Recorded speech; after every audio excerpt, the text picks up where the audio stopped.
You going to mug me? Am I going to mug you? Is that gorgeous or what, eh? And I believe I can run a decent marathon. Download Veely now.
It was a hell of a time. Whatever you say, Uncle. Time ain't been good. Time just is. No favorites. Just the luck of the draw. My business was everybody's business. Not quite the kind of line of work most people cotton to. But, there. That was the press. Sold after a song back when the mines petered out. Thought Silver Tree was a cow town. Yes, there were some big spreads. Stewart's, Carter, and Cyrus McCall's Big Sky Ranch. But for the most part, it was the mines that helped the town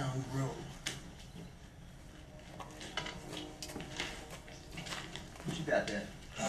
Brewster, can you grab this board? Yes. Tell me you got $30,000 for your loyal nephew. That's who I was for the better part of my life. My business was everybody's business. And here in this little nowhere town, I got to witness a world grow up and eventually pass away. Well, passed on for sure. But she left a mark. You know, we all ought to leave something behind to mark our passage.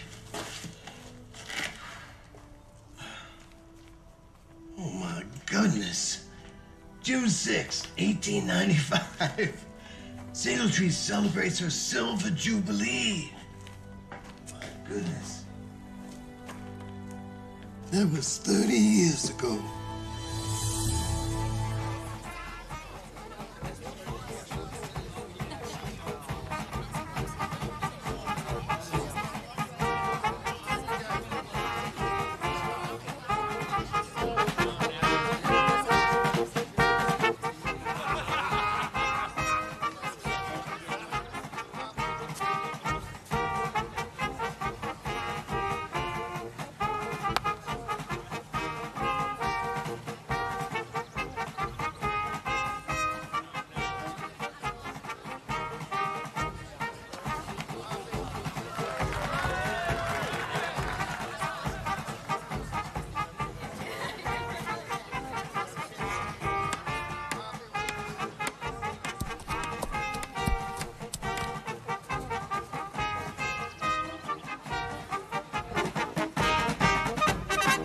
This was the grandest day in Singletree's short existence. In 25 years, the little mining and cow town had gone from a few ragged tents by a stream bed to a place that important people called their town. Mine owner and town mayor Wesley Rickey ran a tight ship and knew how to attract investors from back east.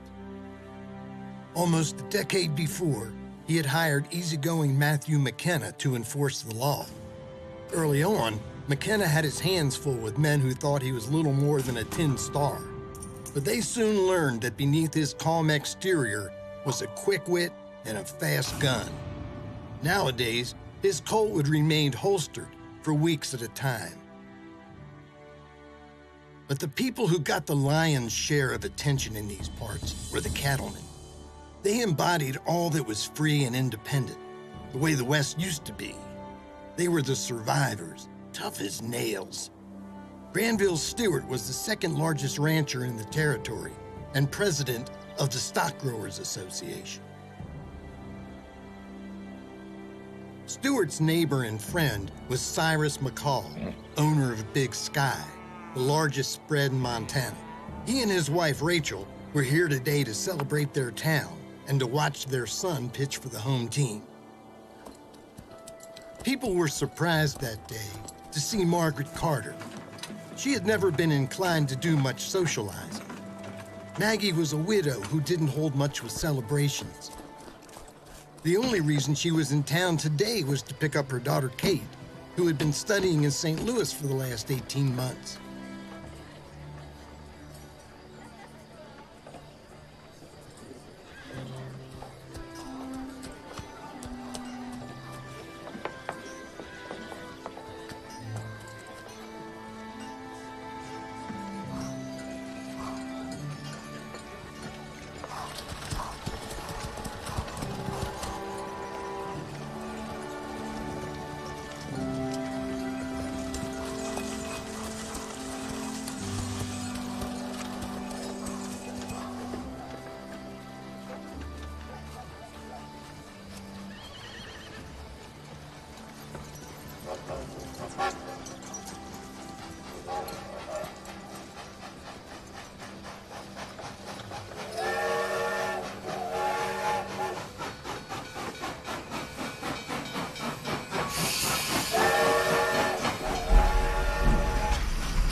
So, Mr. Nelson Nubbins, now that I'm an educated woman, I declare you the ideal male of the species.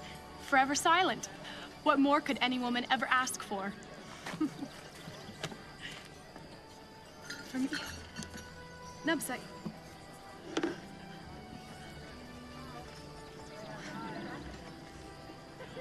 Thank you. This is beautiful.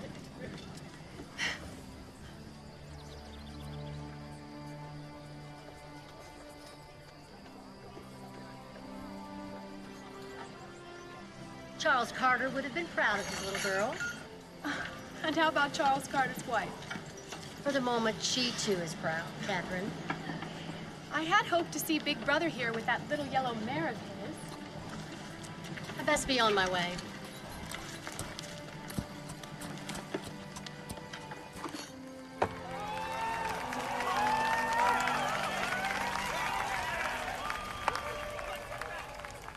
To everyone's surprise, the home team, while still behind the Aces, was putting up a real fight.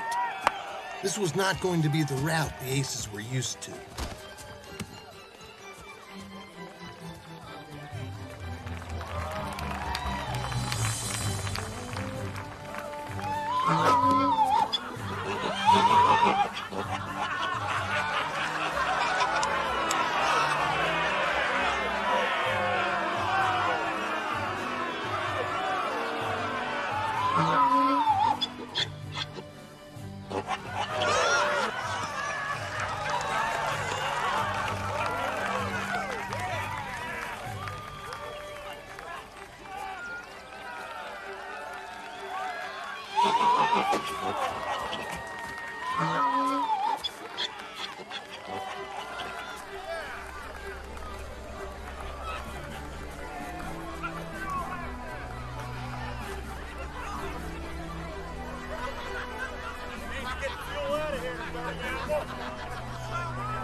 Hot-headed team captain couldn't stand being taunted by the crowd, much less a mule.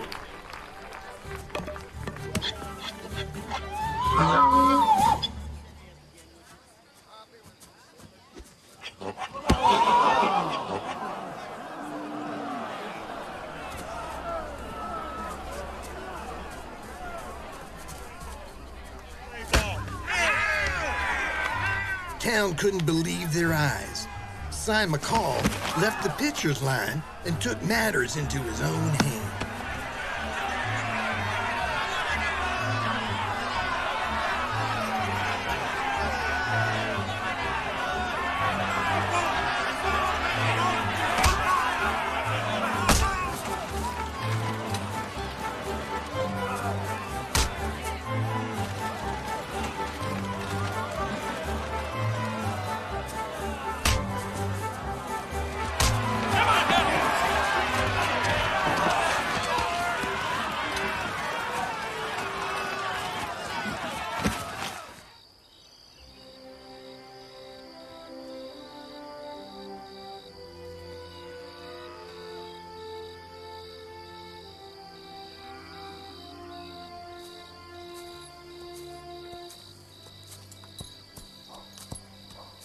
Brave indeed. Whiskey has not carried weight since your father last sat him. He's apt to be full of himself. Charles Carter never owned a mean horse in his life. Did not say he was mean. He has just come to value his leisure. Well, he's got a woman in his life now. It's not about to let him go to seed. Think pretty high of yourself, do you? A male simply needs a job, something to accomplish. We women provide motivation, direction. Horse is one thing. I do not see you providing much direction with anything with two legs. Whatever happened to William St. Clair? You've not said one word about him. I don't know. He's cultured. Good family. He dotes on you. He's easy to look at. Just that. But William doesn't need motivation. Oh, he professes boundless devotion, wants me to share his good fortune and sit at his crystal throne. better, I think, than tears and calloused hands and a bent back with little to show for it. But you and Father built this place. So it's got splinters and ruts and weeds, but it's alive. You can feel it. You can breathe it. It killed your father. Maybe. But he wouldn't have walked away from it for anything, and you wouldn't have let him. Understand, Catherine, there's nothing wrong with living a safe, comfortable life as long as you're with someone who doesn't degrade or abuse you. There's no romance in digging and clawing for everything you get. I know. But what if that comfortable, safe life becomes too predictable? You can establish influence in a predictable world. Besides, dealing with your brother drains me, and knowing that you were safe and warm would give me a measure of peace. That is Ned, Mother. Losing father has left him alone. You always wanted so much from him. How do you think he feels when he can't live up to what you want? At least not now.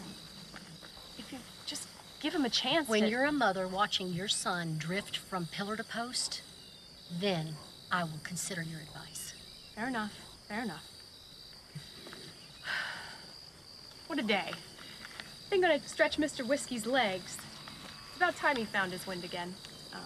Wind? That crowbait can never run more than 100 yards without folding his tent. That's so. Want to find out? A challenge? Reluctant, Mother? Tell you what, I'll give you a 50-yard head start, and I'll be waiting for you on Pine Ridge. What's at stake? Your pride. Ray, saddle Sundown. Yes, ma'am. Sundown? What about your horse? Sundown is my horse.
Proved your point?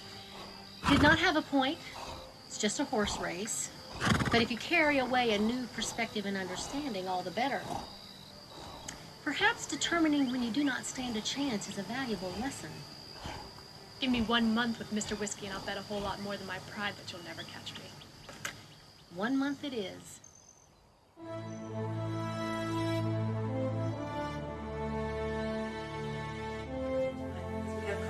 Yes, ma'am.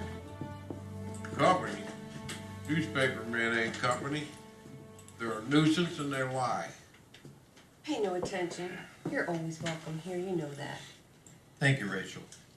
It's nice that at least someone at this table has some couth. You better watch what you say at my table. Will you sit, Ma? Or I start chewing on this here tablecloth. You eat too fast. Now, how can I eat too fast? Don't make sense. You eat too fast, you choke. Have you ever seen me choke? You're an unkind man, Cyrus McCall. I have never lied. And water ain't wet, I suppose. Will you behave? Speaking of water, me and the boys rode the Willow Run fence today. I know we had to build it, but it sure is ugly. Kind of makes you want to turn the other way. I'm sure Maggie Carter would be happy to see it go down. Well, our cows do have to walk a piece now for water. Told you before, Simon. I don't like fences any more than the next man. Fact is, I'm losing cattle. 25, 30 head a month. Everybody knows they're crossing Carter land. We track them all the way to the river, and they just vanish. I know. I've written about Big Sky losses, what, a dozen times. But fences just rubs people the wrong way. You mean the wire rubbed Maggie Carter wrong? Well, mostly, but it could be something else. That's nothing. I ain't saying Maggie has a hand in this. Fact is, I'm losing cattle. Simon, we've tolerated each other for 5 years. Mind your own business. Other people's business is my business, Cyrus. McCall business ain't nobody's business.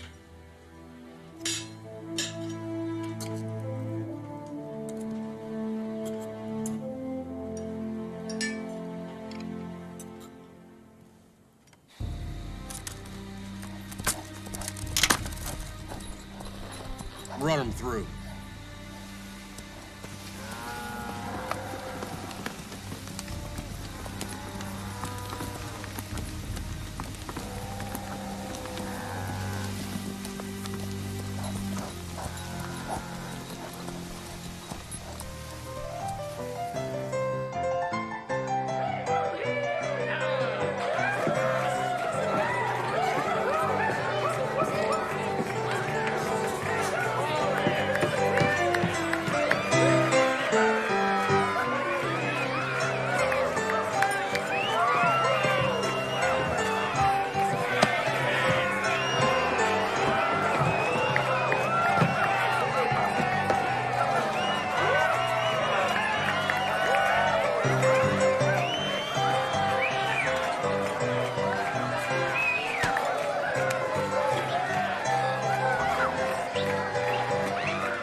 Would like to stay a little longer. I'm sure you would. But the morning comes early and I've got a business to run. So you be on your way. Besides, I do not need Maggie Carter gunning for me. She ain't got nothing to say about who I spend my time with. Oh, something tells me she does. She poked and prodded my father along, but I'll be damned she gonna run my life. Shh. You don't believe me either. You're like everybody else. Maybe you need me to show you how much of a man I can be. Ned?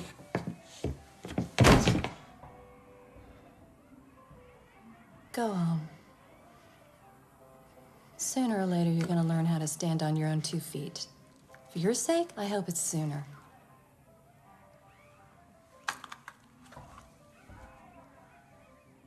I'm sorry. I would like to stay, I know. please. I know. Now you go on.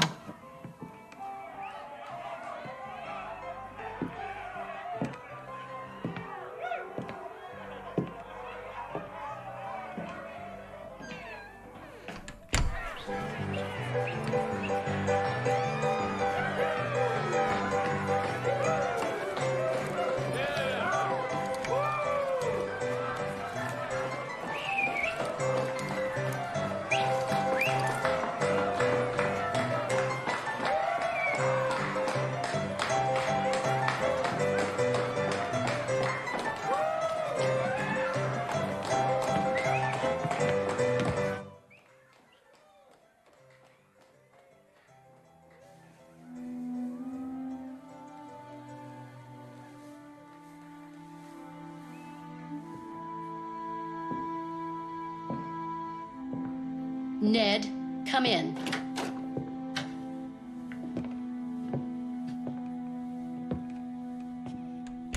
We have 300 head of cattle to move to the North Ridge this morning. And you know that we are short-handed, yet you insist on running half the night? First one in the saddle come daylight. Perhaps, but you'll be angry and mean and spitting hatred at everything that crosses your path. And why? Because you spent half the night with a harlot who saps all that is good. She breaks your will, she bridles your ambition, and you run with blinders. I see better than you think. And where I've been ain't nobody's business, because where I've been is where I want to be. It's where I find quiet. It's where I feel like I'm alive, like I am somebody. Oh, you're somebody, all right. Somebody who leaves his $10 on a dusty dresser and then slinks down the back stairs and into an alley. It's not like that. There's no money, no back alley. It is always like that. You are so full of self-delusion and the intoxication of cheap perfume, everything that is real smolders like last night's embers. All that is real? And what do you have that is real?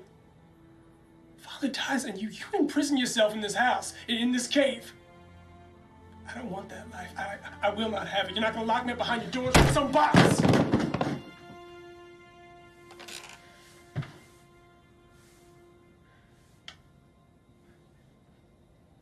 This is your life.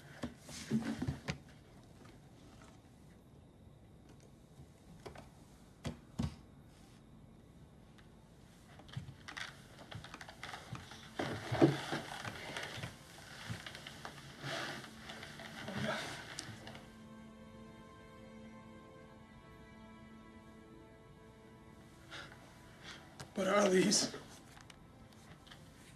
Letters from your grandmother. Someone as old as I am. She died a long time ago.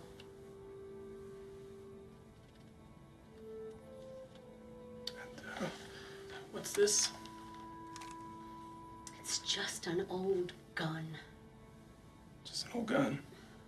Whose was it? My grandfather's? It was not. Whose was it?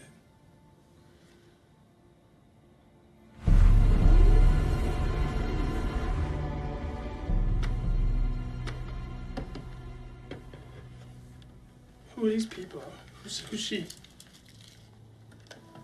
She's your grandmother.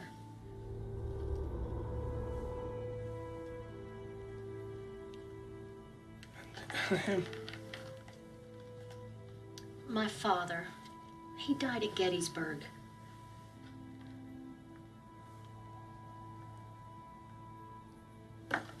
And him?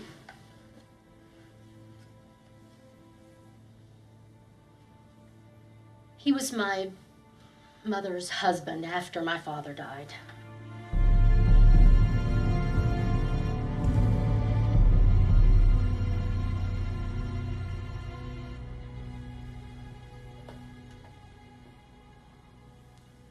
These people are all strangers now. Like names on a gravestone. And you're telling me that this is your life? Here on the floor of your cave.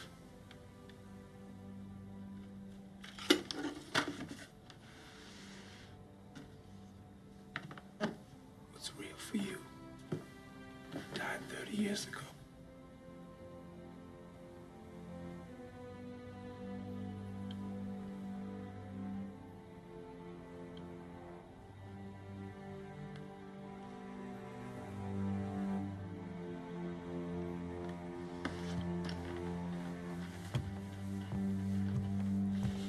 You are so blind.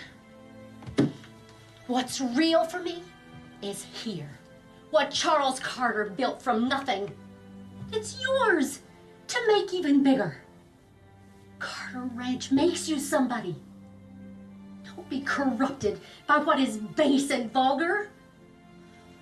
Molly Richfield was a pathetic nobody, and that little wretch brought you to your knees. Georgia Lamb will drain what is left. Be a man, like Charles Carter. Do not end up a nobody. I am nobody. But at least I know how it feels to be wanted.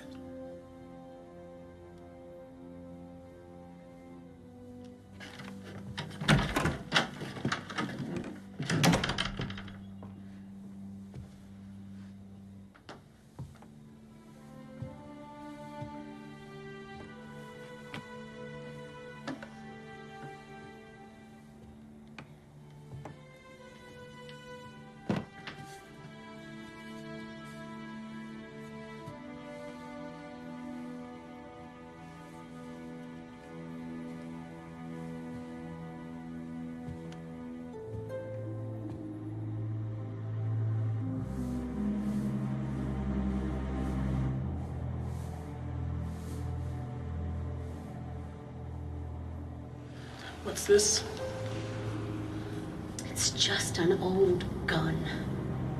Just an old gun. Whose was it? My grandfather's. It was not. Whose was it? He was my mother's husband after my father died.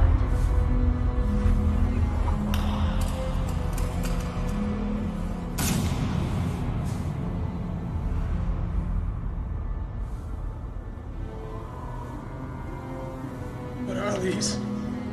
Letters from your grandmother. Some woman as old as I am.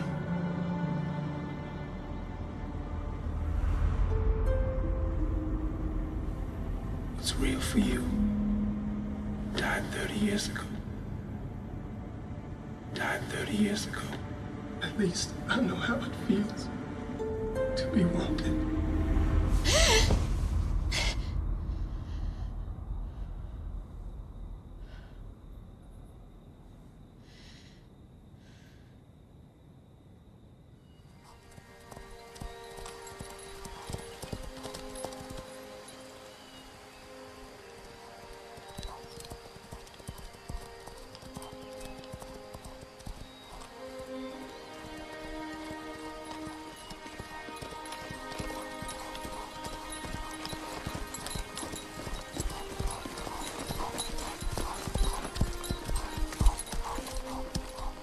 Little Kate Carter, all growed up. I've been chasing that horse for the better part of 2 years. Almost caught him this time, too. Some things are just meant to be free. Oh, well, he's mine, all right. He just doesn't know it yet. Say, didn't I see you at the Jubilee last week? I don't know what you saw, Cy McCall. At the time, two rather large men seemed intent on improving your appearance. Black and blue does look good on you. Temporary, I'm sure. You know, Kate Carter, the first time I ever laid eyes on you, you was naked as a jaybird. Your mom had you standing in a wash pan, scrubbing dried mud off of you. Scared my horse so bad he couldn't eat for a week. Didn't do me none too good neither. I assure you, neither you nor your horse need fear further distress. My mother's lack of deportment 20 years ago merely reflects a less gentle world, with little time for modesty. Times have changed. I'm sure you and your horse have some other poor animal to torment. So if you don't mind, you're blocking my path. And the day is far too engaging to waste even a moment. Thank you. Now, Kate, hold up. Now, look. I know you're full of education and dinner parties, fellas with slick hair and fancy frocks. Forget all about that for 1 second. Got something I want to show you. Something brand new. What could you possibly have to show me? Just get off your high horse and follow me. If it ain't the most beautiful thing you've ever seen, no, I'll eat dried mud. Promise.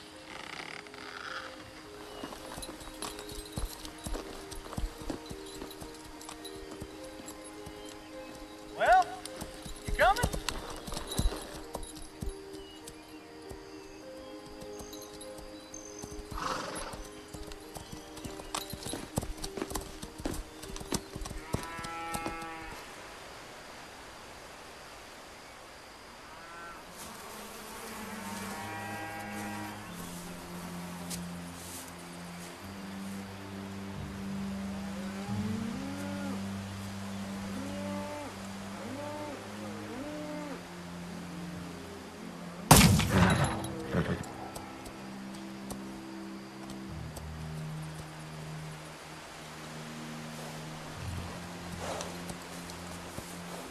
Katie.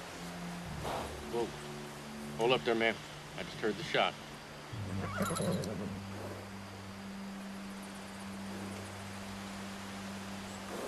Wire's made.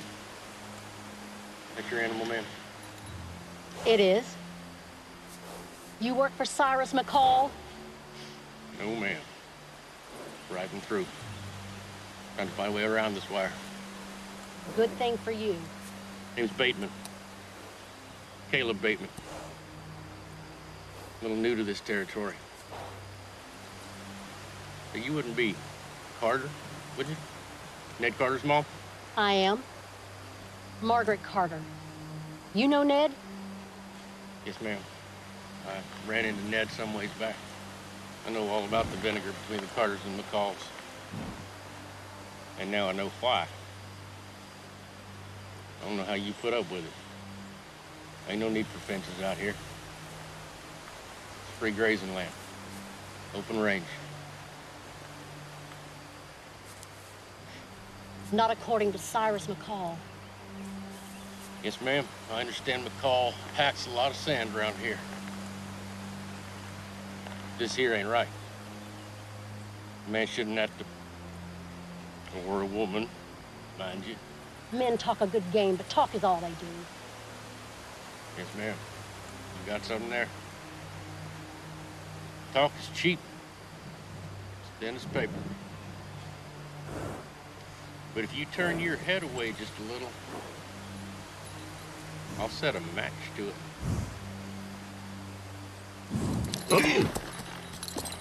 Ha!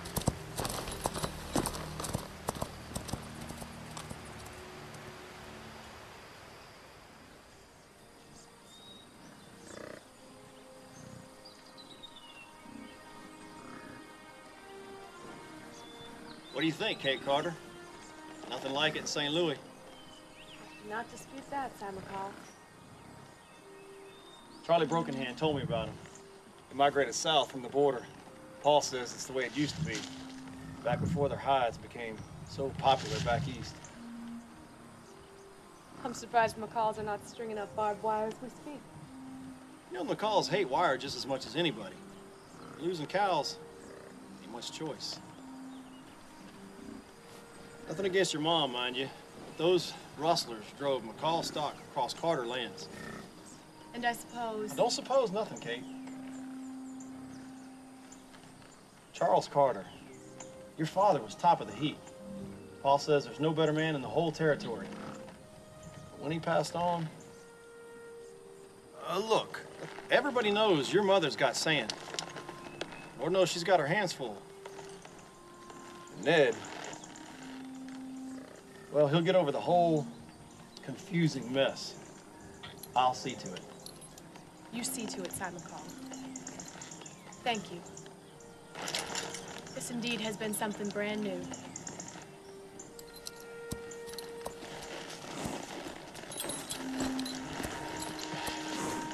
Wait up!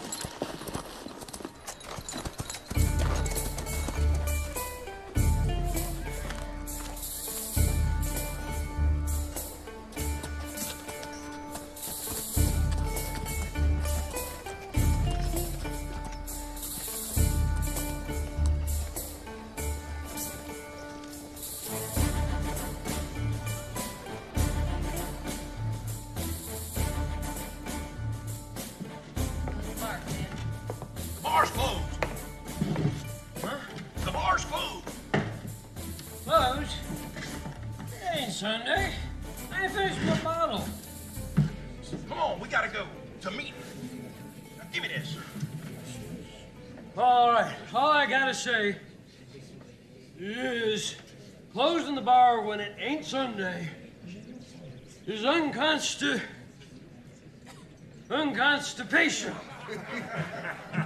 Hey, get back here with that.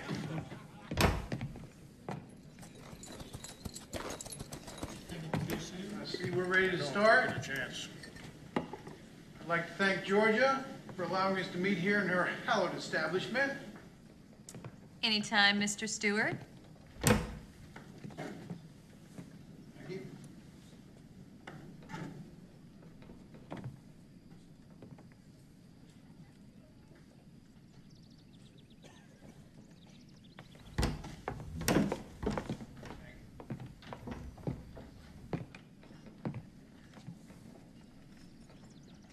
Hope Russell's on the mend, Lydia.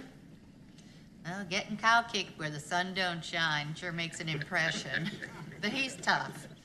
Didn't think you'd mind me sitting in today. Of course.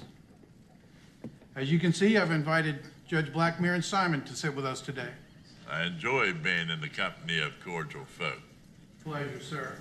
I can promise you, sir, the Enterprise will not distort the truth. That'd be a first time. I've asked Sheriff McKenna to update us. As all you know, we got savvy rustlers working, mostly at night. They take a few head and just seem to disappear.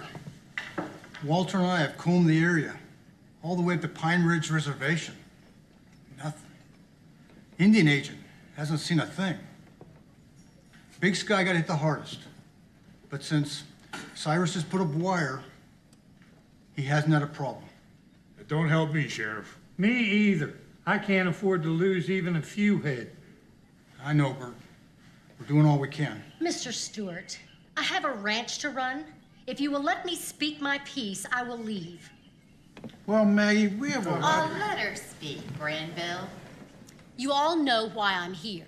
It's Cyrus McCall's insidious wire. I don't like fences any more than you do, Baggy Carter, but I'm not losing more cows. I know almost all of you think that I have no business being here, and that by taking on my dead husband's responsibilities, I've assumed more than a woman can handle. But I will not cut loose one more bleeding, half-dead cow and not do something about it. Those that do not get caught up are forced to travel 2 miles over jagged rock for water. Creek Run is open range and you know it. Cyrus McCall, you know I have nothing to do with your missing cows. Carter Ranch may not be Big Sky, but we've been neighbors long enough for you to know that I would rather eat dirt than take anything that is not mine. My husband, rest his soul, once said to me that the Single Tree Stock Growers Association would set the moral direction for this town. Well, prove it to this mere woman by doing what is right. And gentlemen, know that I have no desire to change the complexion of this organization. But mark my word, that wire comes down or there will be hell to pay.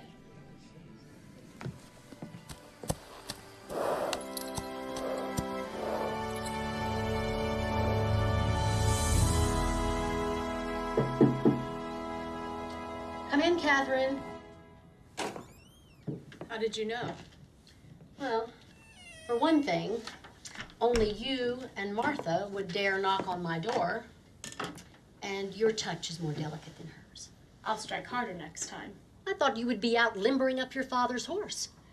I've come to tell you I have decided not to marry William. Now, before you say anything... Before you have me swear otherwise, I just hope you do not live to regret your decision.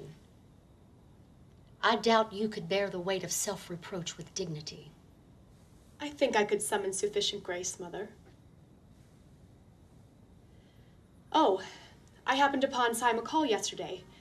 He was trying to run down a paint Mustang without much success. I surmise seeing me gave him as good excuse as any to quit. He showed me a place down by Wright's Mill that was truly beautiful. Cy McCall is nothing but trouble. Ask your brother. Molly Richfield? Yes, Molly Richfield. She set her cap for young McCall. She used your brother to get to him. She tended to Ned as if he meant something to her, and then cut the rope without a blink. Marked him for life. Cy McCall didn't scar Ned's face with that bottle. McCall was with Molly. There was nothing going on. Even Ned said Molly and Cy were just talking outside the barn dance. Ned was drunk. He fell and gashed his own face. He was Ned's friend. He should have looked out for him. No doubt Cy's arrogant and just plain full of himself, but I never met a man who was worth a second look who wasn't. I don't think he would ever set out to hurt Ned. Even you said Cy tried to make it up to him. All I'm saying is, stay away from Cy McCall. Nothing is going to change what is born bad. But Father and the McCalls were fast friends. I don't understand. Your father was a gentleman, too soft at times. And there were no fences. No one was stealing cattle then? Just steer clear, for your own good. I have nothing more to offer on the matter, and neither do you.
Ned Carter, you've got 30 seconds to get in here before I clean your plate and you can eat in the barn.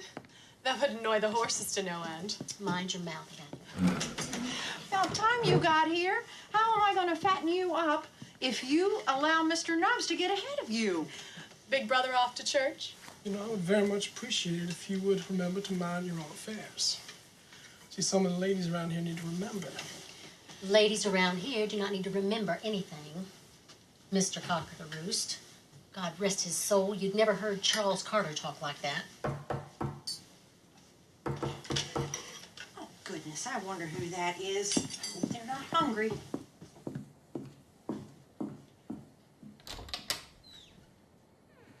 Margaret, it's been a long time. I'm Joshua, Charles's brother. I am not Mrs. Carter, but she's here in the dining room. Would you like to join them? Thank you.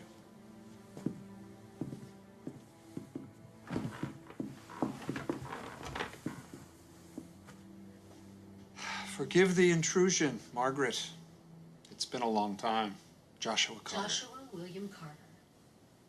Charles Carter's younger, adventurous brother. I apologize. I did not hear of Charles's death until 6 weeks ago. I was in South America for over a year, and I received your post when I returned to Galveston. Kate, Ned, you remember your Uncle Joshua? This is Nelson Nubbins. And of course, you've already met Martha.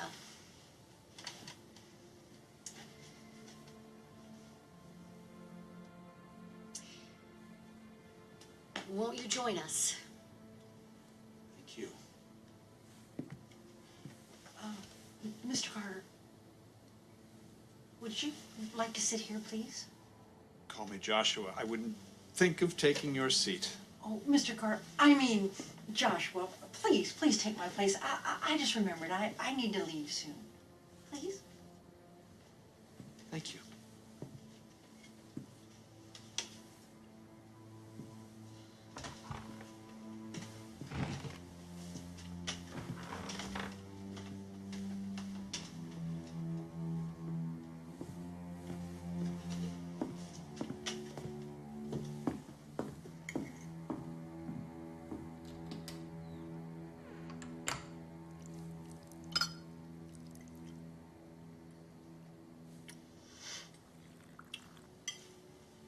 That is delicious stew. I can't tell you how pleasant it is after all these years to finally taste home cooking. It's,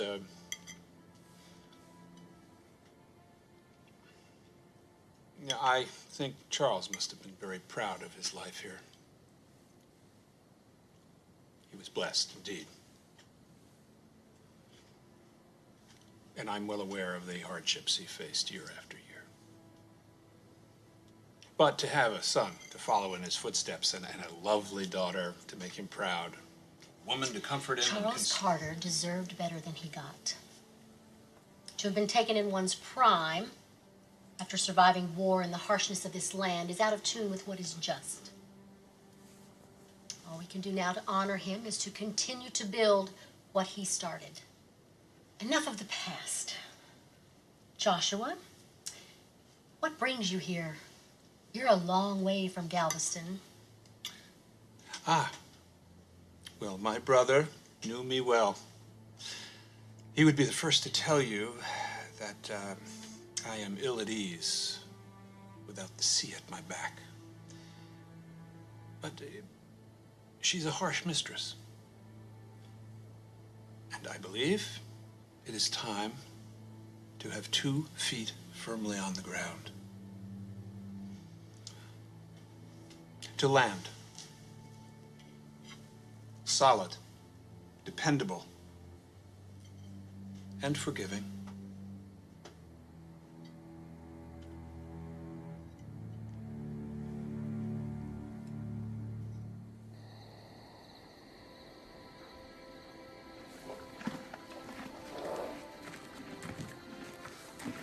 Moonlight ride? Why, you object? Not I, Ned Carter. That little yellow horse of yours is quite a looker. But does she earn her keep? And then some, Miss Catherine. What business is it of yours anyway, Carter? Just curious, big brother. Remember the time Father brought you back that little filly? Mother wouldn't speak to him for a week when she learned he swapped her for 2 broke cow ponies. I remember. She never did understand how just having some things can make you feel. You miss him, Ned? Father? Well, I learned a long time ago life's mostly about losing things. Gotta learn to live with it. Expect it, even. I think I miss him most at the supper table. Remember how he would make his Adam's apple jump when Mother wasn't looking? And make us laugh? Even Mr. Nubbs cracked a smile. And then he'd say, "Margaret, I think you better teach these ragamuffins some manners." Like when she ever give us the devil's eye. Which would make us laugh even more. We couldn't stop. Remember the one time she sent us from the table? I still don't know why we never told on him. I do. Ned, you ever see Molly Richfield? Talk to her or anything, I mean? Molly's gone. She's run off with some drummer. For reasons I no longer care to think on. And Cy? He's dead to me. But you were like brothers. I said he's dead to me. Catherine, stay away from him.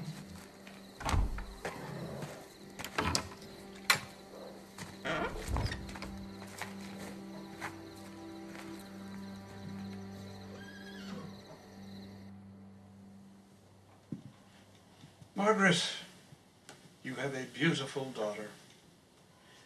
And Ned has become a man. She is. And Ned, well, he's still searching for something to hold on to. Charles' death set him adrift. Who is that smiling Pinkerton who refused my hand at dinner? Nubbs? Don't mind him. He was here when I met Charles. He is silent by choice, Charles would say. He served under Charles in Missouri and Kansas during the war, and they were involved in some pretty horrible things. He attached himself to the one person he trusted, and I trust him with my life. Well, he loved you very much, you know. What? Charles. There's nothing for you he would not do. Charles was a good man. I tried to... This was his favorite room. I can see that.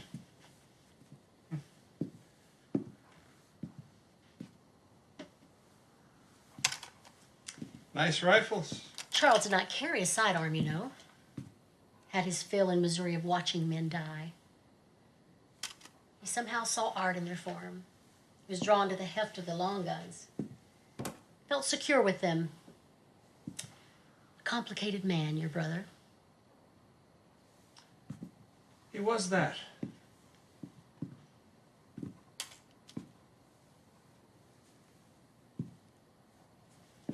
He was that. Margaret, you remember 7 or 8 years ago when Charles came to Galveston to visit me? I do. We had endured 2 savage years and lost 70% of our herd. He should not have gone. Yet he insisted on seeing his brother. He never could get used to your disappearances. Well, he came because of you.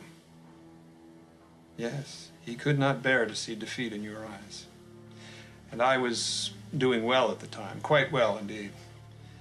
And we struck a deal. He needed money to keep his ranch, and he insisted that I keep that until the note was paid off. This is not possible. Margaret, you are still the owner of Carter Ranch, but it's just that now you have a partner. I can take a load off, and Ned can learn much from me. This is not possible. Charles would have never. Margaret, think of what we can build together. Take your hands off of me and leave. Just as you say. This is more than paper. It is recorded in Galveston and makes me half owner of Carter Ranch. You'll come around. And if not, no matter.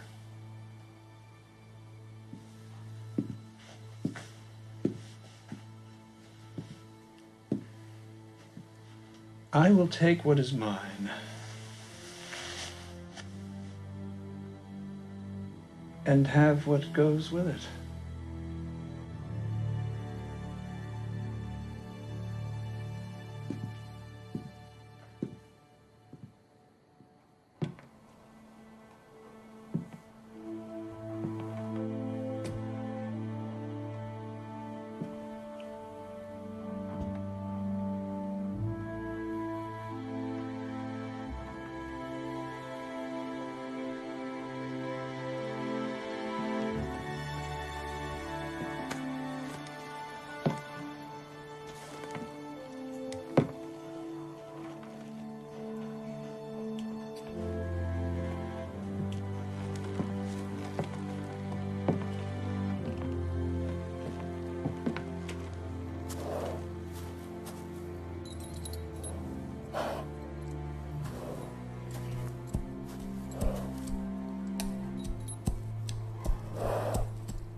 Turn tail and run now.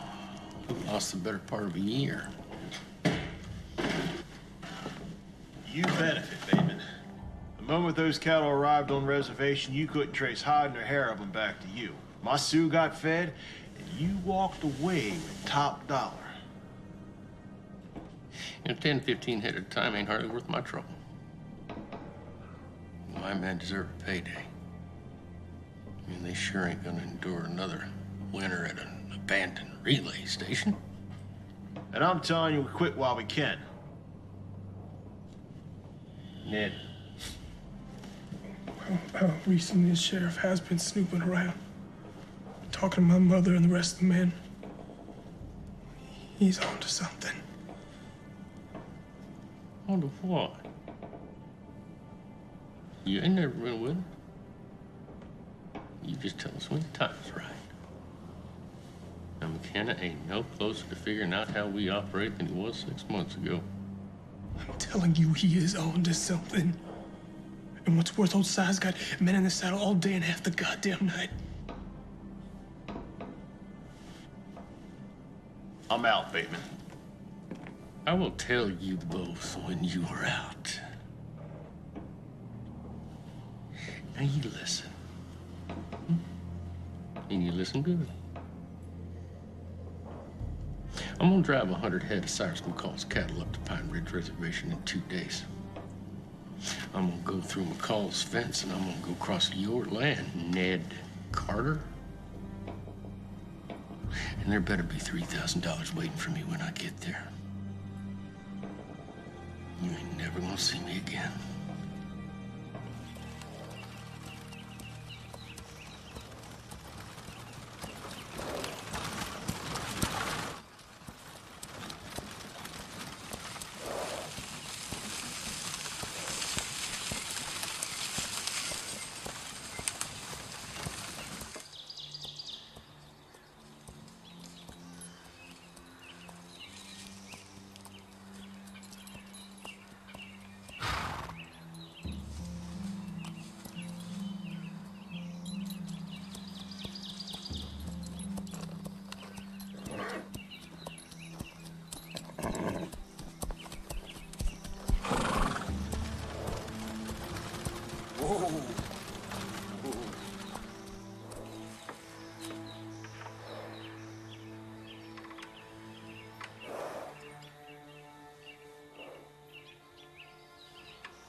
back Too in. late, Wally. You had your chance and you lost it. Now put your pants on and get back home.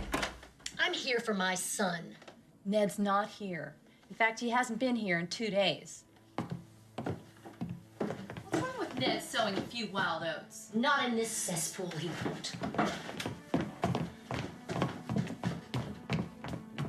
Well, at least when he's with me, he feels like he's a man.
Maggie never would have let this end here, were it not for what followed.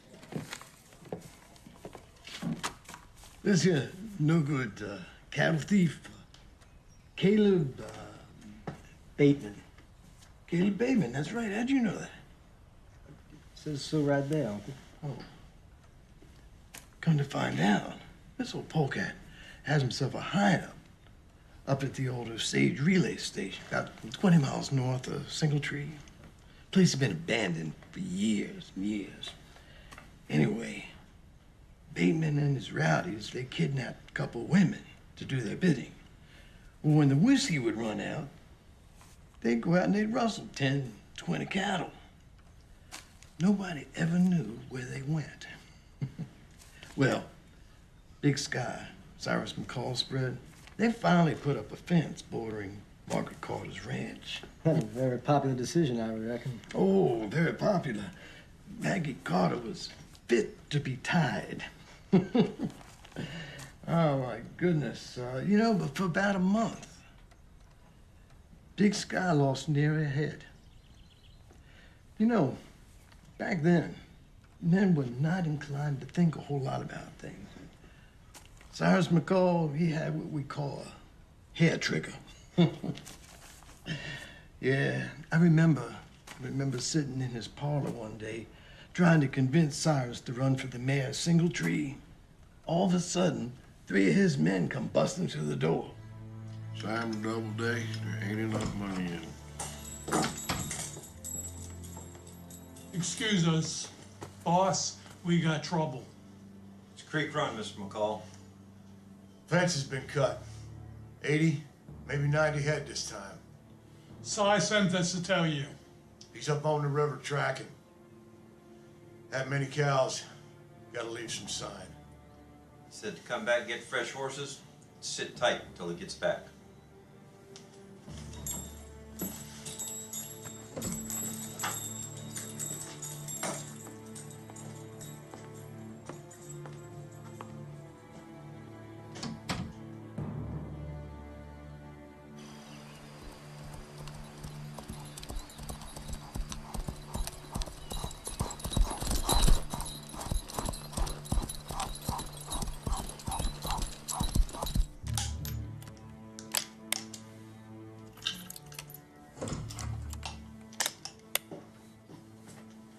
Found him, Paul. Not 20 miles from here, near the old relay station. I was just up on the wagon trail yesterday. Nary a sign. Now, they didn't use the trail. They took him north through Creek Run, circled back, and brought him around through the East Draw, near the reservation. Would have never found him if it wasn't for a stray they missed. We got him this time. You get the men, you stay with your ma just in case. Ain't likely, Paul.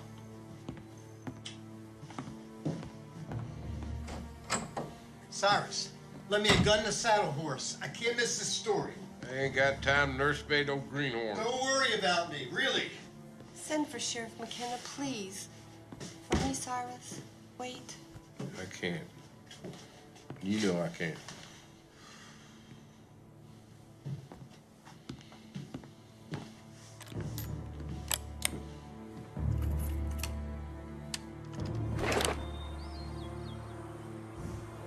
Let's ride. I'll never forget the look on Rachel McCall's face as we rode away from Big Sky that day. She sensed we were heading for trouble. Young Sam McCall knew that not far below Osage Station, 100 head of McCall cattle grazed on reservation land. I suspect we all thought Bateman and his henchmen would get wind and hightail it. We were wrong. Jack! Any sign of Miller yet? I ain't seen him. I want those beeves gone tonight. Now you tell Watts to get down to the herd and you... There's 6 riders about 5 miles out. You get the women inside. Come here. I want you to go over there.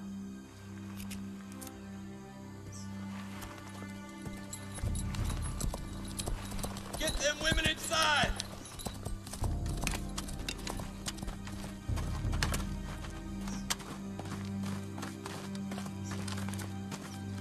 You get right behind that door, all right? And you shoot the first thing that isn't me.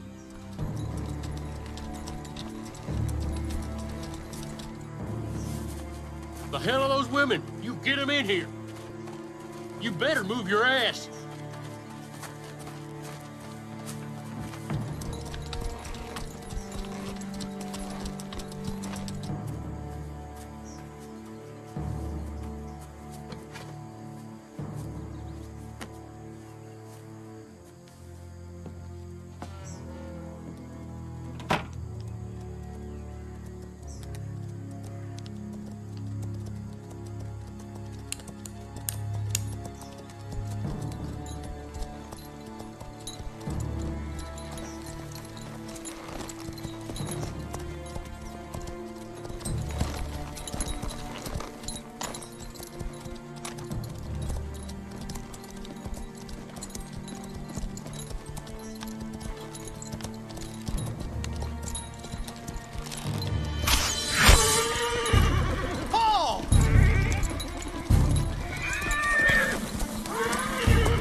Now, this here's a white woman.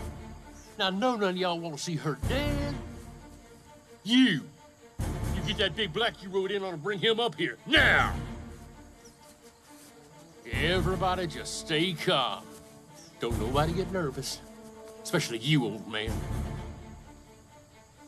Come on now. You better hurry up with that horse.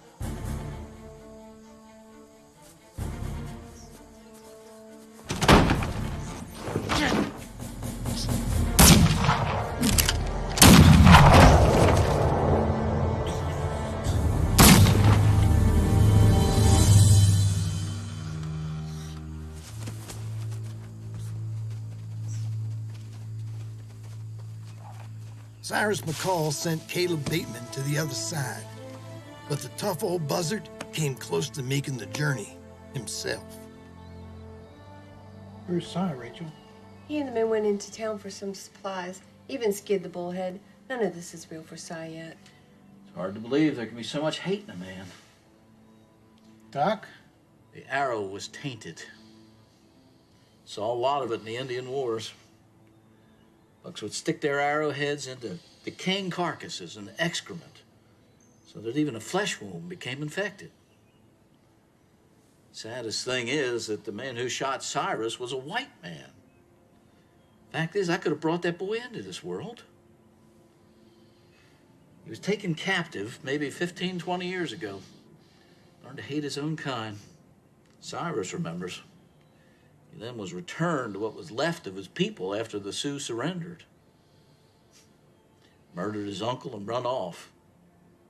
Ended up with the likes of Bateman. He got what was coming to him. Maybe we all do. Oh, we need to keep him on his side, trying to drain the wound. Rachel, why don't you come stay with Will and me? Doc will be in and out. I'll have some people come by and watch for Cyrus. Just till his fever breaks. I'm beholden to you, Granville, but no one touches this old man but me and the doc. I won't have it any other way. Besides, he doesn't have the nerve to die on me.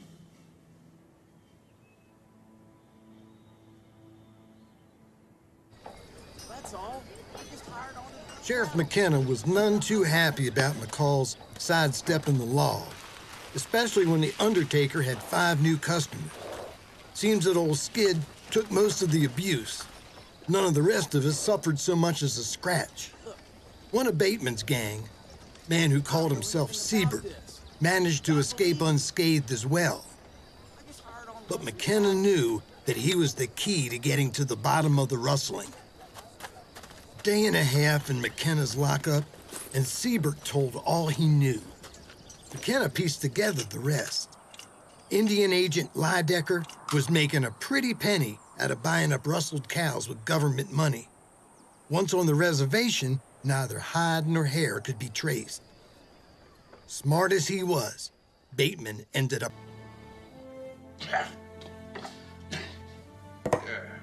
Foulest concoction and brewed by man. It'll help you rest. And Elma couldn't get away with it. She was addicted. Beat me with a stick before I'll take her on. Get whiskey. Give me whiskey. Cyrus McCall, you're the luckiest man I've ever carved on. If you were human, we'd all be just about over your sudden demise by now. You'll just have to postpone your burial celebration. You better heed my words. You may be clear-headed and feeling a little cocky, but don't presume to try and leave this bed or the care of this lovely woman any time too soon. We still don't know how much damage has been done. My Aunt Elma never got out of bed. In fact, Uncle Seth buried her, the bed, and 2 unopened bottles of laudanum. Doc, I know your game. You're torturing me to kick the bucket so you can run off with Rachel. I ain't blind, you know. Cyrus. And mark my words, if you try leaving this bed, Rachel may have the opportunity to reconsider. One thing about my Aunt Elma, she never had anything. Well, I'll stop by tomorrow.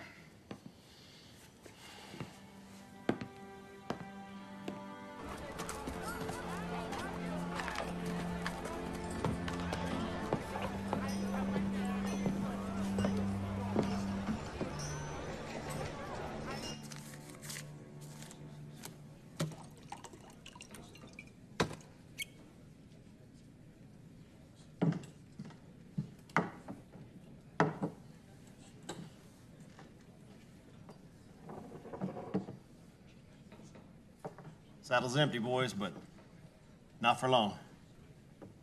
Nothing. Keep that man down. Hell, boys. He's too ornery. Ain't the only one. You got more holes in you now than Grandma Small's bloomers. That scumsucker, he liked to ruin my wardrobe. Nothing could ruin your wardrobe. Well, at least he didn't ventilate my sombrero.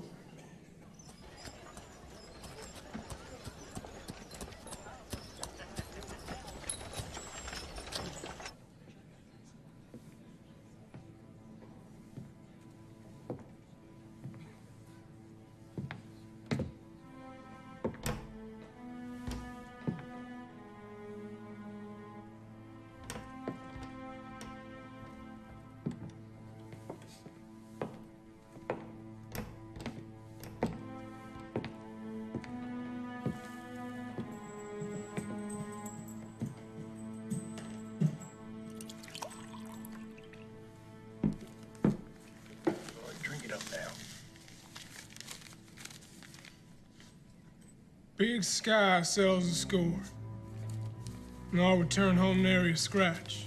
Well, almost. 5 bad men, piled up like cordwood in the back of a buckboard, though. No need for a judge or jury here in Singletree, ain't that right? That's too complicated. Too much paperwork, too many words. I guess you just gotta drill them and plant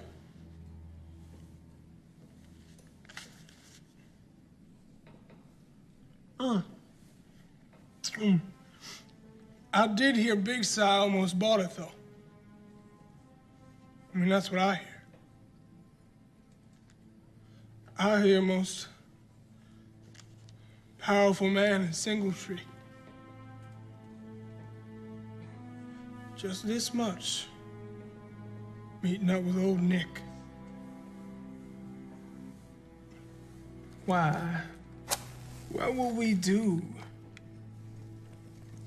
if good old Cyrus McCall moves on? What will we do?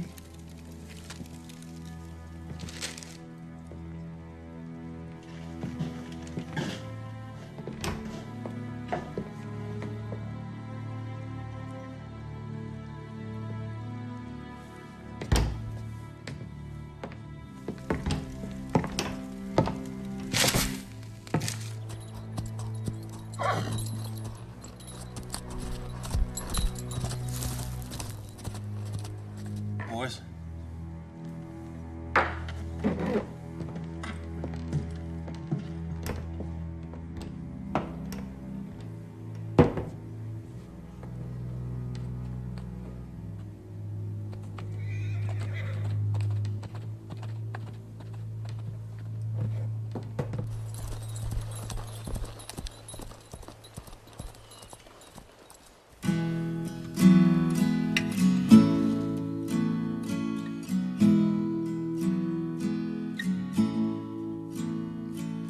I was a kid, the snow would drift high on the barn.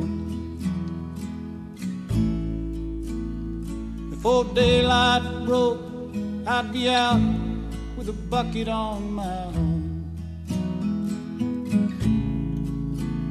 And the cattle would wash through the dark and the cold, with steam in their breath and ice in their coats.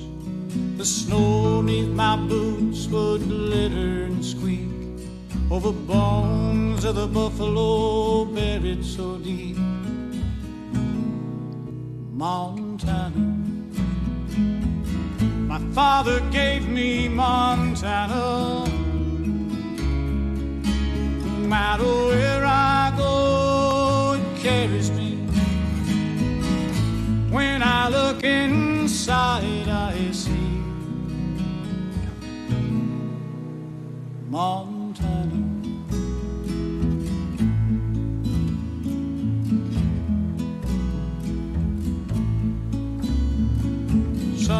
we'd wait in the ditch by the old county road. And the birds would flutter and shriek from the telephone pole. Through the wind in the cottonwoods, soft and low, we heard the ghosts of the Sioux and the Crow. Montana, my father gave me Montana, and all I am, all I'll ever be, comes from this gift he gave to me. Montana, Montana.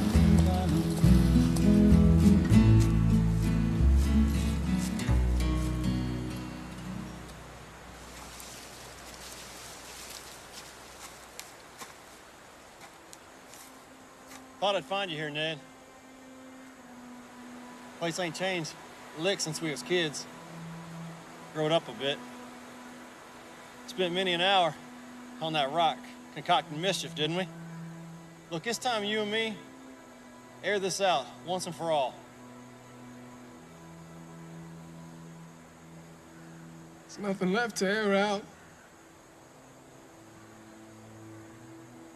Didn't you read about it? Big Sky already settled the score. Caleb Bateman and his men got exactly what they were asking for. Why do you care anyway? Unless, of course, you're... You know, I was thinking, wondering, if you was ever here with Molly, right here, on this rock. It's not true, Ned. I never took Molly nowhere. Is that right? Not even with my sister? Not even for nothing! For everything!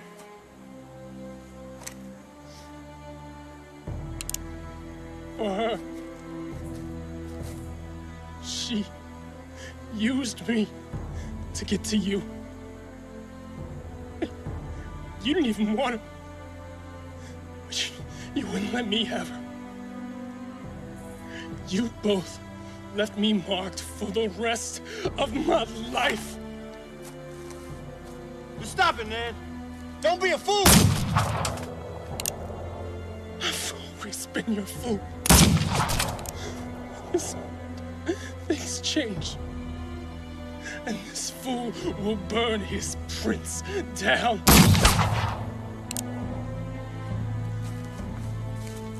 There is always a score to settle.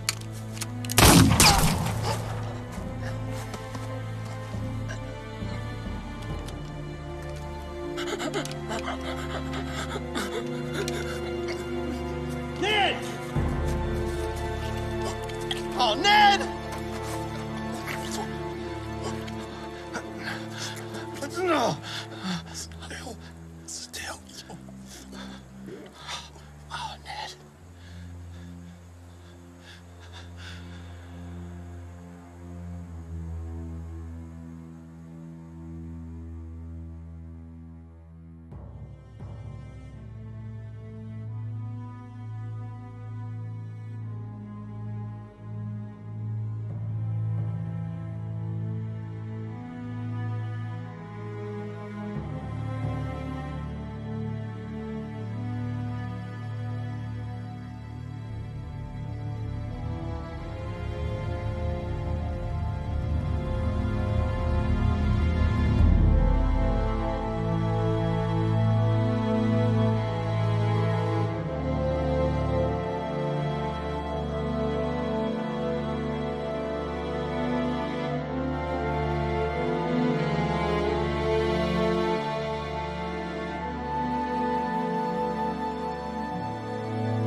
are here to mourn the passing of young Ned Carter, who is gone from this life of emotion and strife to the next life of peace and tranquility. We brought nothing into this world, and it is certain we can carry nothing out. The Lord giveth and the Lord taketh away. Blessed is the name of the Lord.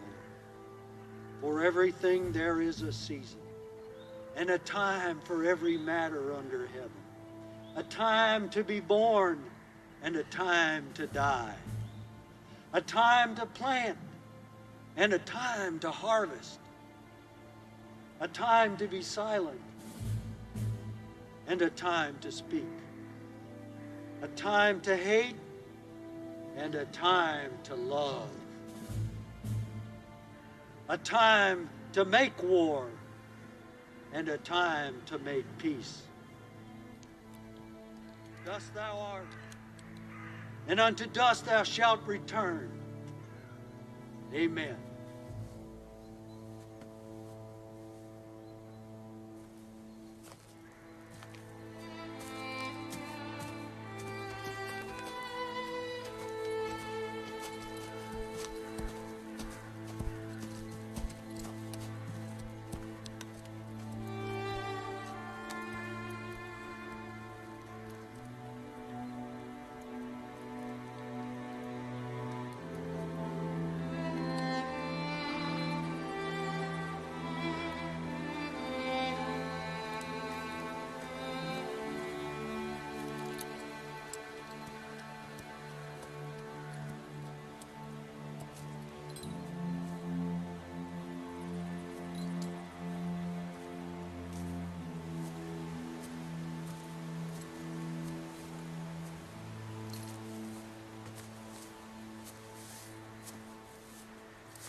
You should not have come. I had no choice. No choice. I'm not sure how we got here, Kate. I'm aware of the inquest. Sheriff McKenna made the findings clear. I just don't know what to believe. Well, believe that I went to Ned to clear the air. It just don't make sense. There's something more than Molly Richfield, something deeper. I just don't know what. Well, know this. My mother has yet to shed a tear. Some wounds, time simply cannot heal.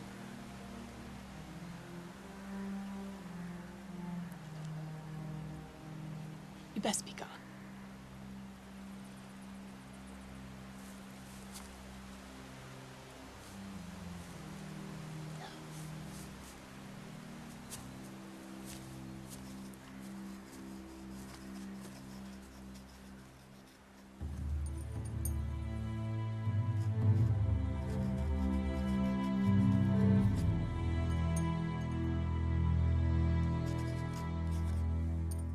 The death of Ned Carter was big news in Singletree. With the cattle rustling stopped and rumors of young Cy being sweet on Maggie's daughter, Kate, most people felt the McCalls and the Carters would settle their differences. But then, after Ned's death from young Cy McCall's bullet, people thought everything would change. The inquest, however, found Cy innocent, and surprising everyone, Maggie Carter did not press charges, much to the relief of Cyrus and Rachel. Winter in these parts doesn't allow much time for personal matters. Survival owns the day. Cattlemen more than once had lost most of their stock to drifting snow and bitter winds. This year, however, the weather seemed less vengeful than in past years. Losses were deemed acceptable by just about everyone. Some even labeled the winter easy, but the easy winter was about to give way to a troubled spring.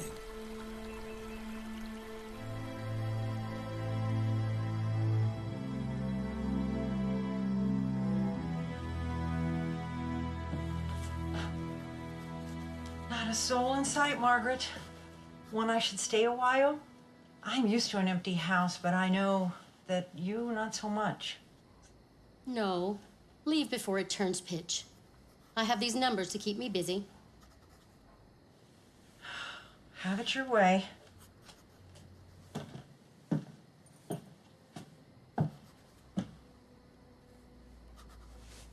Margaret, there's a man riding up. I don't know him. I think I should stay a while with you. I know who it is. Best be on your way. I have business with this man.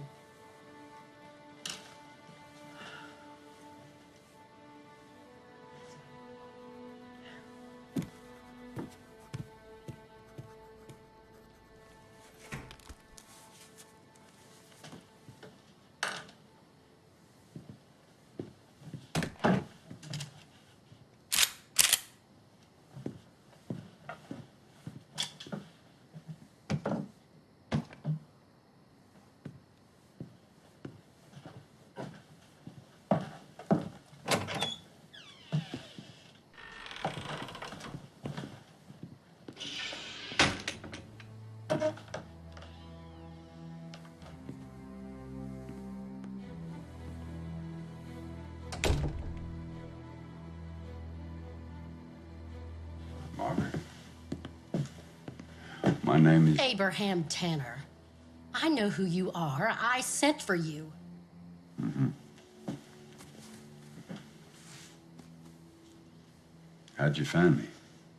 I've known where you were every day for 25 years. By way of your mother. Do not foul her memory. I never hurt her, Margaret. Even when I was stumbling drunk, No I never... matter. She is dead and buried, and nothing more needs saying. I sent for you because you are indebted to me.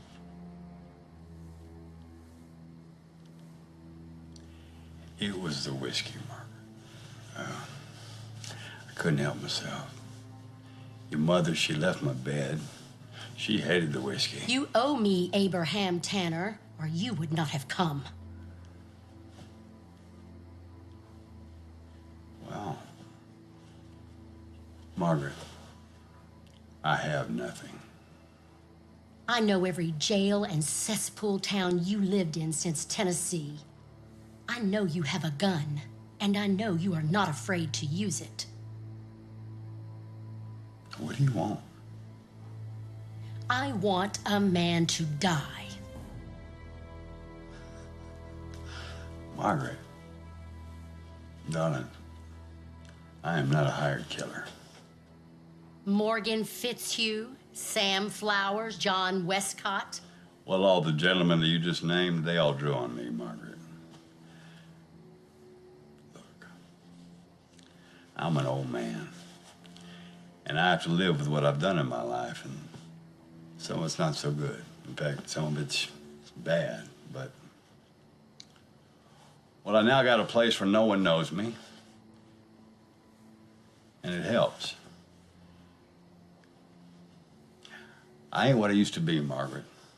I don't go killing people for no reason. You want a reason? I will give you a reason. A man killed my son in cold blood and brought him back here slung over a saddle. I'm sorry to hear it, Margaret, but what's that got to do with me? I mean, what's your son to me? More than you know. Ned was raised a Carter. He never knew his real father. As much as it sickens me to say it, you are his father. No one alive knows this truth but me. And now you have your reason. That's quite a reason. That's quite a reason.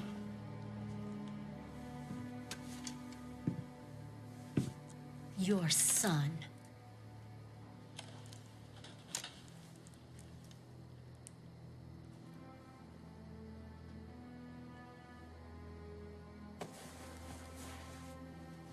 May I keep this? Everything you need to know is here. Names, schedules, maps, locations. The plan is not complicated. Study it all and then destroy it. Your sons.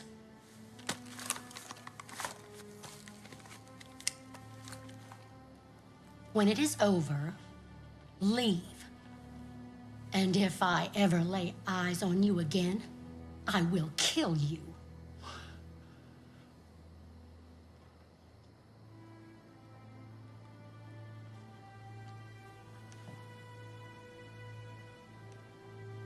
I want this to square us. It will not. But you do need to square this with your son.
We'll be back before noon. Fletcher Thomas, you let this man anywhere near a horse, and you'll have me to answer to. Yes, ma'am.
Howdy, man.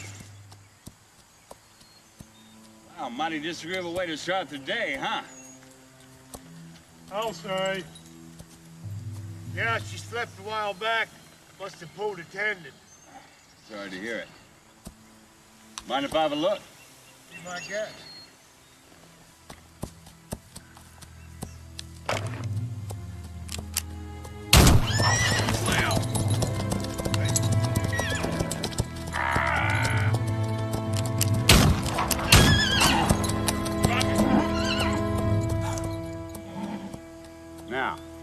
step down and help your man out. He'll bleed out.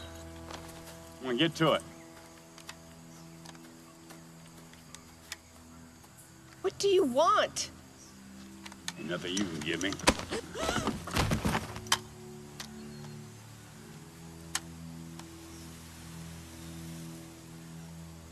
You son of a bitch. That's exactly what I am. But this son of a bitch holds all the cards. So you best listen. First off that man's leg. He don't look like he's got blood to spare. Now! That's good. That's real good. I'm thinking he might keep that leg. Now look at me. I said look me in the eye. I'm taking Boss Lady with me. Near as I can figure, dragging this man back to Big Sky will take 2-3 hours, wouldn't you say? When you get there, here's what you say. You tell young Cyrus McCall I got his mama.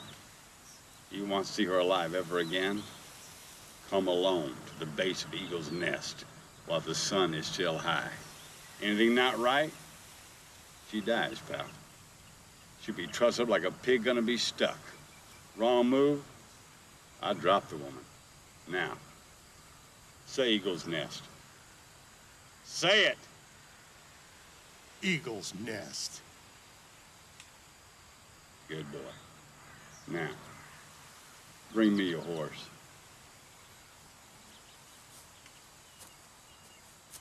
Son of a bitch. Young Cy happened upon Skid and the wounded Slim just before they reached Big Sky. What they told him sent a confused son off to find his father. Maggie Carter. Maggie Carter? Paul, it's been... I mean, she didn't even press charges. Eye for an eye. You go there, you're a sitting duck. One way in. Get me a horse. No, Paul, you ain't fit yet. I'm going. First, there's something I gotta know. I told you to get me a horse.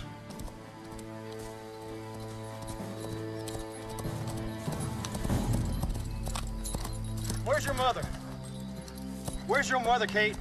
I haven't seen her all morning. Now, will you tell me what you're doing here?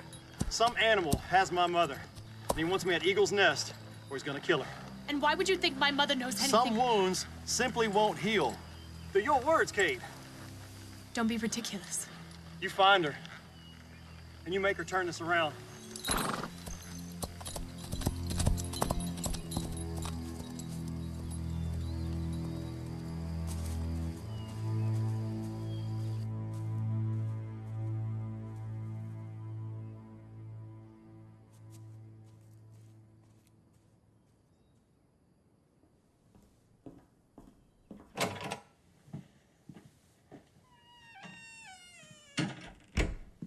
Mother, Cy McCall just left here.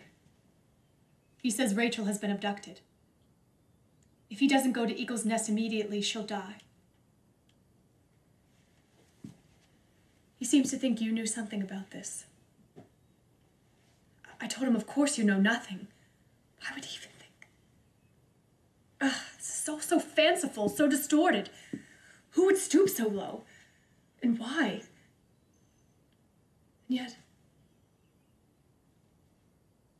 And yet he comes here.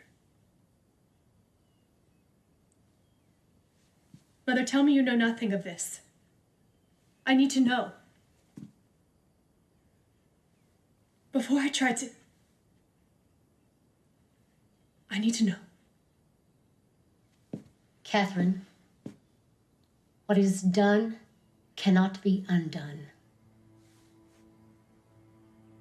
Well, I could try.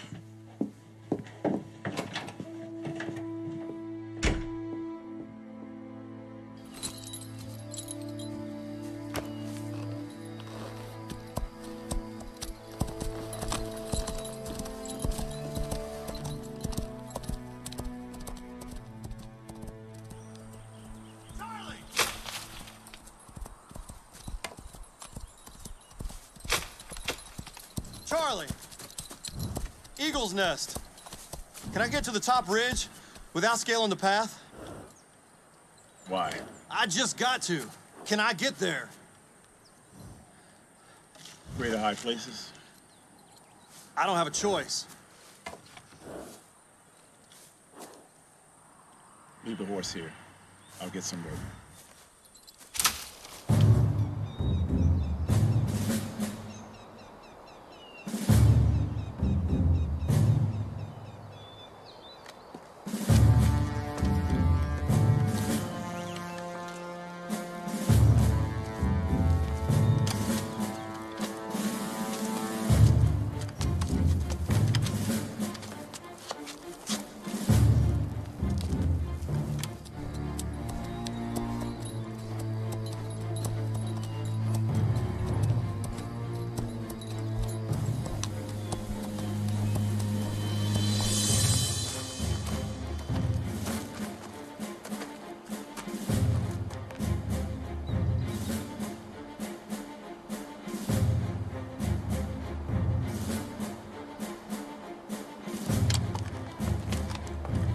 Get up there.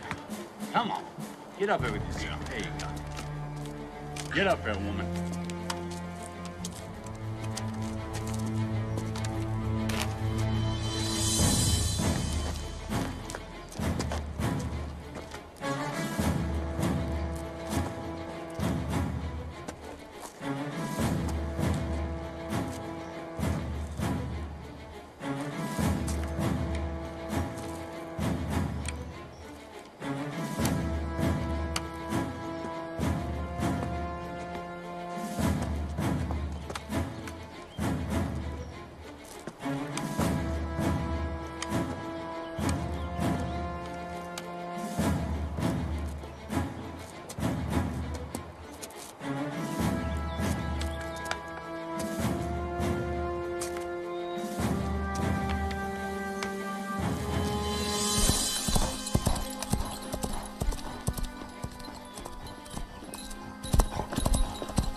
Nothing you can buy. Just in case anything happens to me, your silver spoon won't buy you another minute. Your kind makes people bleed. Expects them to love you for it.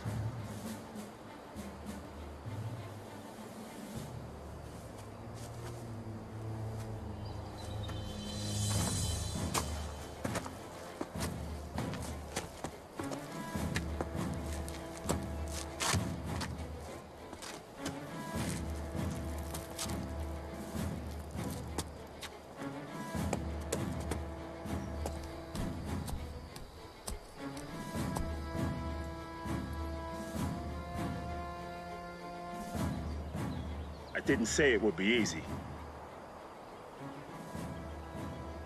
War paint's a bit much, ain't it? Scares the hell out of white eyes.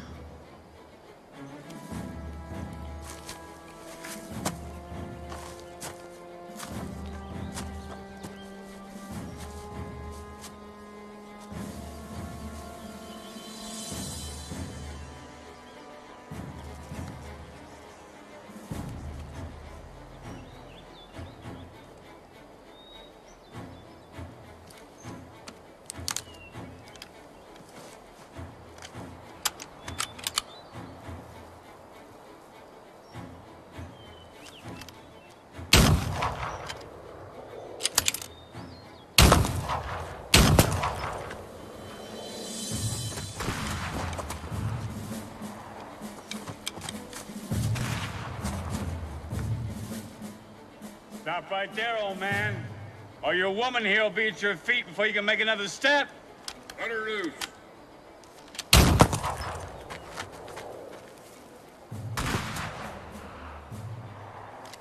Stay put, old man. My business ain't with you.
How many people you inviting, McCall?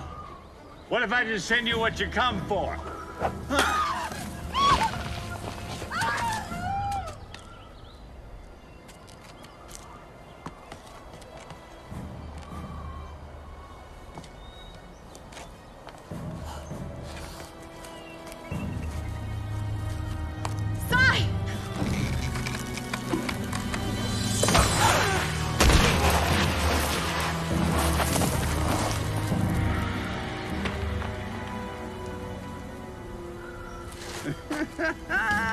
That was downright heroic. Wouldn't you know it, our guest of honor will be late. Now, you just step away from your mama. Right there will be fine.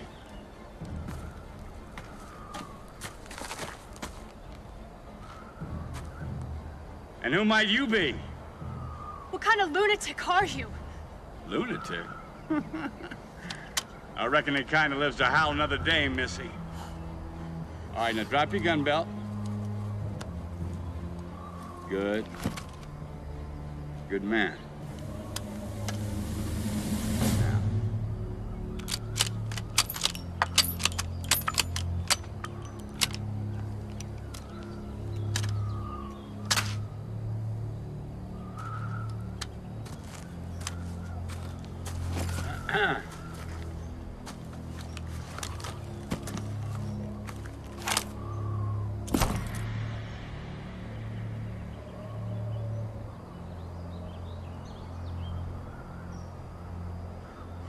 You bastard.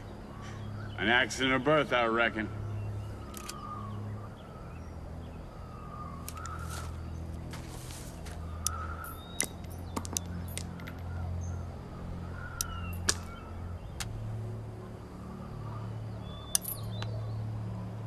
Now, if you can load and fire before my round comes up, you'll make the day.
Nobody ever got to the bottom of it.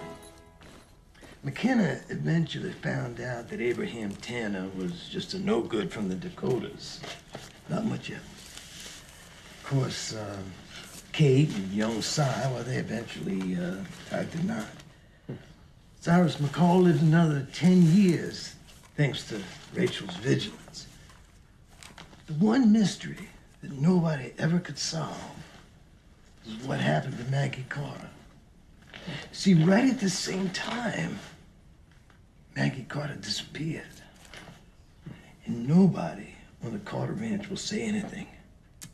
But it's Carter's business, nobody's business. You know what I mean? Mm-hmm. I tried. Believe me, I tried.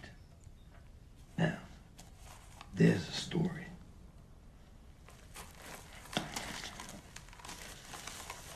Get a move on, Uncle. Let's put what you come for in the bed of the truck. I'm not really sure what I come for.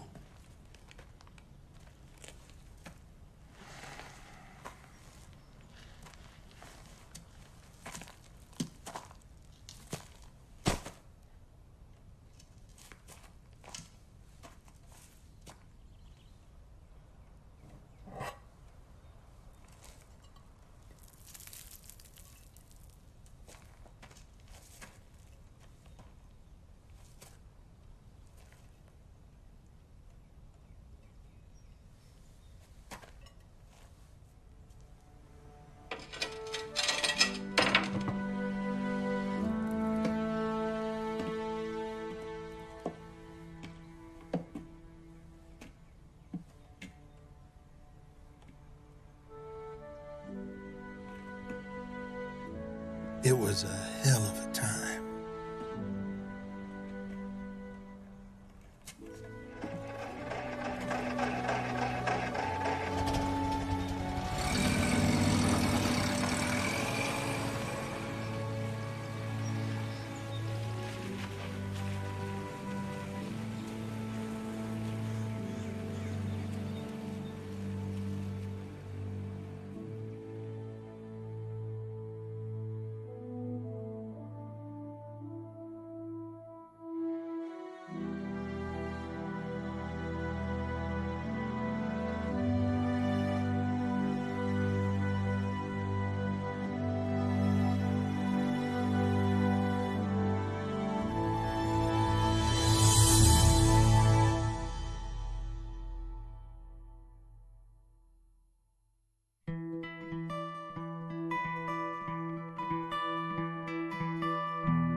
Oh, bloodshot moon. Oh, bloodshot moon. Your light still shines, it just hitting a while. Even the moon's gotta rest sometimes. But it's gonna be over soon. I say it's gonna be over soon.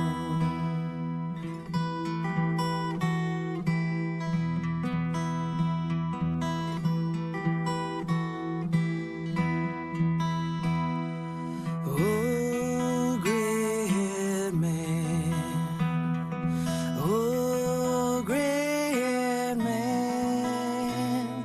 Oh, gray-haired man, you gotta take a stand and give the young people all the wisdom you can. 'Cause it's gonna be over soon. You know it's gonna be over soon.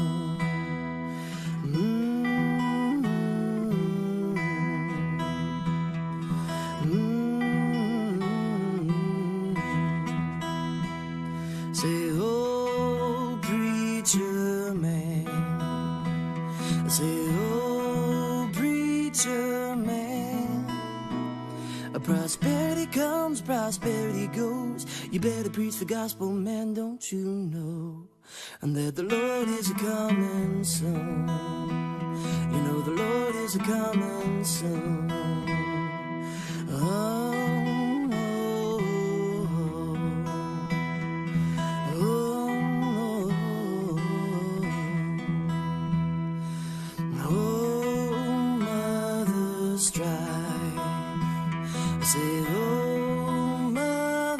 strife.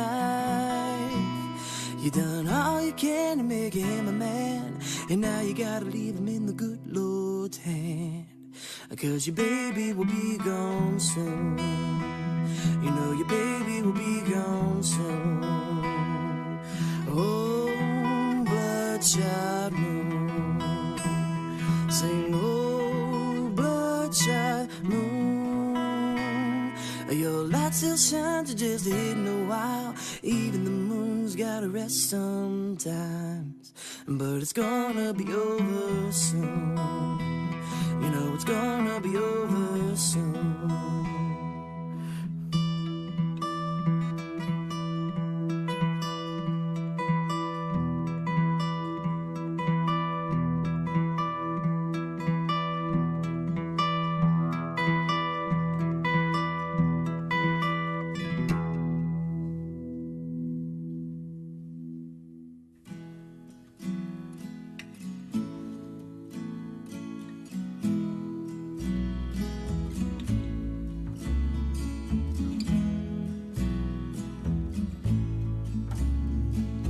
Took us up there where he said a man still had a chance. To the alkali flats and the mud of a hard scrabble ranch. My mother's mouth got thin and hard, and the sage grew up round the edge of the yard. I learned how to cuss and how to spit like a man. I learned the way dreams can slip through your hands. Montana. My father gave me Montana. No matter where I go, it carries me. When I look inside, I see Montana.